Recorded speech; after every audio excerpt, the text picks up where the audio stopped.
Welcome to Chillin' 101. We hope this video helps.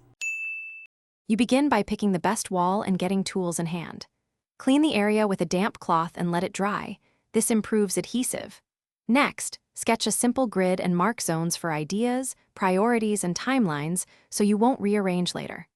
Once done, lay out a handful of notes on a table to test color and size combinations. Make sure to place the tallest zone at eye level. That reduces neck strain and improves reading speed. You now start adhering notes to the wall following your grid. Apply each note by attaching the top edge first, then press the center and smooth the corners to avoid curling. Group similar ideas by color or tag so patterns emerge visually, and number or add arrows to show sequence. Once many notes are up, step back and adjust spacing. Leave about 1/2 to 1 inch between notes so you can grab any note without disturbing neighbors and keep the layout. You finish by locking the layout and making it durable. Take a photo for reference, label critical notes, and move lower priority items to a holding stack so the main wall stays focused.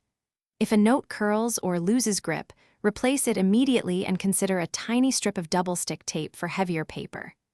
If many notes fall, inspect surface oil or high humidity. Wipe with alcohol, let dry, and reapply. Or choose a different wall with less moisture to prevent repeat failures. Thanks for watching. Consider subscribing if we helped you.